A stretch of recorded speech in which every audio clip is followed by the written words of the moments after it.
Hello மக்களே, மத்தி மீன் வாங்கினா இந்த மாதிரி ஒரு டைம் செய்யுங்க. கொஞ்சம் சாப்பிட்றவங்களா இருந்தால் இதை கண்டிப்பாக செய்யாதீங்க. அவ்வளோ நல்லாயிருக்கும். நிறைய சாப்பாடு திருப்பி திருப்பி இழுக்கும். நமக்கு ஒரு பிளேட் சாப்பிட்றீங்கன்னா 2-3 பிளேட் சாப்பிட்ற மாதிரி ஆகிடும். அதனால் கண்டிப்பாக இதை ஒரு டைம் செஞ்சு பாருங்கள். இதுக்கு நம்ம ஒரு மசாலா ரெடி பண்ணிக்கலாம். இதுக்கு ஒரு ஸ்பூன் மிளகு, ஒரு அரை ஸ்பூன் சீரகம், அதை நல்லா ஒரு கிரைண்ட் பண்ணி எடுத்துக்கலாம். ஏன்னா நல்லா பவுடர் பண்ணிவிட்டு அதுக்கப்புறம் ஒரு 10 சின்ன வெங்காயம், அப்புறம் ஒரு 5-6 பல் பூண்டு, ஒரு 3 பச்சை மிளகா, இதை போட்டு இது கூட கொஞ்சம் கருவேப்பிலை போட்டு இதையும் லைட்டாக க்ரஷ் பண்ணி எடுத்துக்கலாம். பாருங்கள் எப்படி தடன்னு அரைச்சிக்கணும். நல்லா நைஸாக அரைக்கக்கூடாது. இதை சேம் டைம் தக்காளியையும் அதே மாதிரி அரைச்சி எடுத்துக்கணும். ஒரு 3 தக்காளி எடுத்து அதையும் நல்லா இப்படி அரைச்சி எடுத்துக்கோங்க. இது எல்லாத்தையுமே அரைச்சி எடுத்து வச்சுட்டு ஒரு சின்ன எலுமிச்சம்பழ சைஸ்க்கு புளி ஊற வச்சு அதையும் கரைச்சி எடுத்து வச்சுக்கோங்க. இவ்வளோ தான் இதுக்கு தேவை. இதை நம்ம தாளிக்க ஆரம்பிச்சிடலாம். இதுக்கு நம்ம எண்ணெய் போட்டுட்டு கடுகும் வெந்தயமும் போட்டு தாளிக்கணும். மீனில் எப்போவுமே வெந்தய வாசம் நல்லாயிருக்கும். அதுக்காக தான் அந்த மீன் வாசத்தை எடுத்துரும். அதுக்காக தான் வெந்தயம் போட்டு தாளிக்கிறது. கடுகும் வெந்தயமும் போட்டு தாளித்து அது பொரிஞ்சு வந்ததுக்கப்புறமா நம்ம இந்த அரைச்சி வச்சுருக்கோம் இல்லையா, அந்த மசாலாவை போட்டு தாளிச்சிடலாம். வெங்காயம் பச்சை மிளகாலாம் போட்டு கிரைண்ட் பண்ணியிருக்கோம்ல, மிளகு சீரகம்லாம், இதை போட்டு நல்லா கொஞ்சம் வதக்கி விடுங்க. நல்லா வதங்கி வரட்டும். நம்ம நல்லா வதங்கி வரும்போது நம்ம இது கூட மற்ற ஐட்டம்லாம் போடலாம். இப்போ அது கொஞ்சம் நல்லா வாசம் வரணும். அந்த பூண்டு வாசம், அந்த வெங்காய வாசம் எல்லாமே நல்லா வதங்கி வரும்போது நம்ம கொஞ்சம் கருவேப்பிலை போட்டுடலாம். கருவேப்பிலையும் நல்லா வதங்கட்டும்.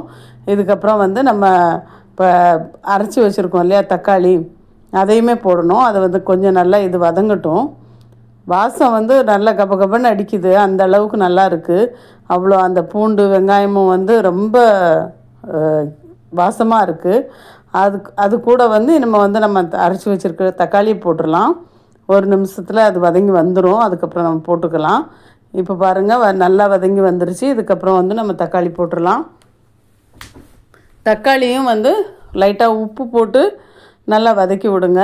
நல்லா அது வதங்கி வரணும், வேகணும். ஃபுல் எண்ணெய் வெளியே வர வரைக்கும் அது வேகணும். ஃபுல்லாக ட்ரை ஆகி வேகிற வரைக்கும் நல்லா கிண்டி விடுங்க. நல்லா கிண்டி விட்டுட்டே இருக்கணும். ஏன்னா பிடிக்க ஆரம்பிச்சிரும். அதுக்கப்புறமா நம்ம இதில் இப்போ கொஞ்சம் மஞ்சத்தூள், கொஞ்சம் மிளகாத்தூள் சேர்க்கணும். அதை நான் காட்டுறேன். இப்போ பாருங்கள், மிளகாத்தூள் கொஞ்சம் மஞ்சத்தூள், இதை சேர்த்து நல்லா வதக்கி விடுங்க. நல்லா அந்த மசாலா வாசமெல்லாம் போகிற அளவுக்கு நல்லா வதக்கி விட்டுட்டே இருங்க. நல்லாயிருக்கும். ரொம்ப ரொம்ப கொஞ்சம் தண்ணியே சேராது. இதில் அவ்வளோ தண்ணி சேராது. கொஞ்சமாக தான் தண்ணி போடுவோம். நம்ம இதில் உப்பு போட்டுக்கோங்க. அந்த மசாலாவுக்கு தேவையான உப்பு போட்டுக்கோங்க. நம்ம மீன் தான் போட போகிறோம். அதனால் கொஞ்சம் திக்னஸ் வர மாதிரி போட்டுக்கோங்க. அதில் இப்போ புளி கரைச்சி விட்டுறலாம். அந்த புளி நல்லா கரைச்சி எடுத்துகிட்டு அந்த இதை மட்டும் ஊற்றுங்க. அந்த நல்லா சாஃப்டாக நல்லா இப்போ அந்த மசாலா ஒரு க்ரீமியாக வரும். அந்த அளவுக்கு வந்ததுக்கப்புறமா நல்லா கொதிக்கும் பாருங்கள். அந்த நேரத்தில் இன்னும் கொஞ்சம் நமக்கு தண்ணி தேவைப்பட்டுச்சுன்னா சேர்த்துக்கோங்க. ரொம்ப திக்காக இருக்குதுன்னா. இல்லைன்னா நான் அந்த தண்ணியே போதும்னா நீங்கள் விட்டுறலாம். எனக்கு கொஞ்சம் ரொம்ப திக்காக இருந்தது, அதனால் நான் கொஞ்சம் தண்ணி சேர்த்துருக்குறேன். ரொம்ப நல்லா கிண்டி விட்டு உப்பெல்லாம் செக் பண்ணிக்கோங்க. உப்பு தேவையான அளவுக்கு. ஏன்னா இதில் நம்ம மீனும் நம்ம போடுவோம். அதனால் எல்லாமே வர மாதிரி நல்லா செக் பண்ணிவிட்டு அதுக்கப்புறமா இதில் நம்ம மீன் போடலாம். இப்போ நல்லா கொதித்து காயுது. இது அதுக்கப்புறம் நம்ம மூடி வச்சு வேக தான் விட போகிறோம். அதனால் இந்த மசாலாலாம் நல்லா காயிற அளவுக்கு நம்ம அதை கொஞ்சம் கொதிக்க விட்டுட்டு இப்போ நம்ம மீனை போட்டுடலாம். மீனை நல்லா கழுவி 3-4 டைம் கழுவி எடுத்துக்கோங்க. எடுத்து இப்படி நம்ம அந்த பேன் பூரா வர மாதிரி அடுக்கி விட்ருங்க. மீன் ஜாஸ்தியாகவே போடுங்க. நிறைய மசாலா மீன் 4-5 அப்படி போடாதீங்க. மீனோட டேஸ்ட்டும் அதில் இறங்கணும். அதனால் மீன் நல்லாவே போடுங்க. அந்த ஃபுல் மசாலாவும் சேர்கிற அளவுக்கு மீன் போடுங்க. சும்மா ஒரு 4 மீனை வச்சுட்டு மசாலா ஒரு 1/4 கிலோ அளவுக்கு பண்ணால் அது டேஸ்ட் வராது. மீனோட டேஸ்ட்டும் இதில் இறங்கும்போது தான் இது நல்லா சூப்பராக இருக்கும். இதை நல்லா மூடி போட்டு கொஞ்சம் நேரம் விட்டுருங்க. அது ஒரு சைடு ஃபுல்லாக வெந்து வந்ததுக்கப்புறம் நம்ம இன்னொரு சைடு திருப்பி விடலாம். இப்போ நல்லா வெந்து வந்துட்டுருக்குது. இப்போ ஒரு டைம் நான் திறந்து பார்த்துட்டு அதை கொஞ்சம் மாற்றி போட்டேன். இதை மாற்றி அதே மாதிரி போட்டுருங்க. நல்லா ரொம்ப சின்ன கரண்டி எடுத்துக்கோங்க. நீங்கள் ரொம்ப வேறு மாதிரி கரண்டி எடுத்திங்கன்னா ஃப்ளாட்டாக உள்ள கரண்டி எடுத்துக்கோங்க, உடஞ்சிரும் மீன். சும்மா நம்ம நார்மல் இந்த இது இருக்கு இல்லையா, தோசை திருப்பி அதை வச்சு தான் திருப்பி விடணும், இல்லைன்னா அது உடஞ்சி வந்துடும். ரொம்ப மெதுவாக மாற்றி விடணும். திருப்பி கொஞ்சம் நேரம் விட்டுருங்க, நல்லா அது சுண்டி வரும். சுண்டி வரும்போது திருப்பி ஒரு வாட்டி பரட்டி விட்ருங்க. இந்த மசாலா எல்லாமே வந்து மசாலையும் மீனும் சேர்ந்து வரணும், அப்போ தான் அந்த டேஸ்ட்டு சூப்பராக இருக்கும். ரொம்பவே நல்லாயிருக்கும். ரொம்பனா அந்த புளிப்பு, அந்த காரம், மிளகு எல்லாத்தோடையும் சேர்ந்து அந்த ஒரு மீனோட டேஸ்ட்டு எல்லாம் சேர்ந்து பார்த்திங்கன்னா, எனக்கு இப்போ சொல்லும்போதே அது அந்த டேஸ்ட் எனக்கு அப்படியே இதாகுது. அந்த அளவுக்கு நல்லாயிருக்கும். சாப்பாடு வந்து நீங்கள் ஒரு டைம் சாப்பிட்டுட்டு ஐயோ இன்னும் வேணுமே அப்படின்னு யோசிப்பீங்க. அந்த அளவுக்கு அந்த டேஸ்ட் இழுக்கும் உங்களை. ரொம்ப நல்லாயிருக்கும். அதனால் வந்து இப்படி இந்த மாதிரியே செய்யுங்க. கொஞ்சமும் மாற்றி எதுவும் செய்ய தேவையில்லை. இதை நான் சொல்லியிருக்க இந்த ஐட்டமெல்லாம் போட்டு செஞ்சாலே அவ்வளோ டேஸ்ட்டாக இருக்கும். இப்போ இன்னொரு இதை கொஞ்சம் நேரம் நல்லா ட்ரை ஆகிற வரை விட்டுறலாம். ரொம்ப தண்ணி மேலே நிற்கக்கூடாது. மசாலாவும் ஃபிஷ்ஷும் சேர்ந்து வரணும், அந்த அளவுக்கு விட்டுட்டு நம்ம அதை பாருங்கள் எப்படி வருதுன்னுட்டு. நல்லா அழகாக மேலே ஆயிலெலாம் தெளிஞ்சு அப்படி வரும். அந்த நேரத்தில் நம்ம வந்து நிறுத்திக்கலாம்.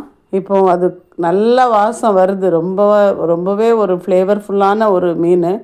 நம்ம குழம்பு அடுத்த டைம் இப்படிலாம் வைக்காமல் இது ஈஸியாக இப்படி வச்சுட்டு போயிடலாம் அப்படின்னு நினைப்போம். குழம்பை விட இது ரொம்ப நல்லாயிருக்கும். தொக்கு மாதிரி தான் இருக்கும், ஆனால் வந்து டேஸ்ட்டு ரொம்ப அல்டிமேட்டாக இருக்கும். ரொம்பனா எப்படி சொல்கிறதுன்னு தெரியல, அந்த அளவுக்கு டேஸ்ட் வித்தியாசமாக இருக்கும். நீங்கள் கண்டிப்பாக ட்ரை பண்ணி பாருங்கள். இப்போ வந்து அது நல்லா வெந்து வந்துருச்சு. மீன் ஃபுல்லாகவுமே நல்லா மசாலாவோடு சேர்ந்துருச்சு. இன்னொரு டைம் நம்ம அப்படியே லைட்டாக மேலே கீழே பண்ணிவிட்டு நம்ம நிறுத்திடலாம். அது நல்லா இப்படி பக்குவமாக வரும்போது மீன் வந்து ஒரு சீக்கிரமே வெந்துடும். ரொம்ப நேரம் வேகிறதுக்கெலாம் அதில் ஒன்றும் இல்லை. ஆனால் அந்த மசாலா வற்றுறதுக்காக தான் நம்ம இவ்வளோ நேரம் வச்சுருக்கோம். அது வந்து நல்லா வதங்கி ஒரு இதில் வரும்போது ரொம்ப கலர்ஃபுல்லாக தெரியும். அந்த மீனே வந்து ஒரு கலர்ஃபுல்லாக தெரியும். அந்த நேரத்தில் நம்ம நிறுத்திக்கலாம். இப்போ எல்லாம் ரெடி ஆகிடுச்சி. ஓரளவுக்கு எல்லாமே சேர்ந்து வந்துருச்சு. இப்போ பாருங்கள் அது எவ்வளோ ஒரு இதாக இருக்குது, பார்க்க அழகாக இருக்குது. இந்த டைமில் வந்து நம்ம அதை கொஞ்சம் இன்னொரு டைம் ஒரு சின்ன திருப்பி நம்ம நிறுத்தலாம். அது ரொம்ப ரொம்ப ஈஸியான ஐட்டம் தான். கொஞ்சம் கூட இது தெரியாத ஐட்டம் இல்லை, நம்மகிட்ட இல்லாத பொருள் இல்லை. நம்ம வீட்டில் வச்சுருக்கிற பொருளை வச்சு தான் பண்ண போகிறோம். அந்த அளவுக்கு ஈஸியான ஐட்டம் தான். பாருங்கள் இப்போ எல்லாம் சேர்ந்து வந்துருச்சு. தண்ணியே இல்லை பாருங்கள், ஒரு சொட்டு தண்ணி கூட இல்லை. வெறும் மசாலாவும் அந்த இதுவும் தான் இருக்குது. இப்போ வந்து நம்ம கொத்தமல்லி, கருவேப்பிலை இதை போட்டு நம்ம இறக்கிடலாம். ரொம்ப நல்லாயிருக்கும். நம்ம வெறும் ரொம்ப நல்லாயிருக்கும்.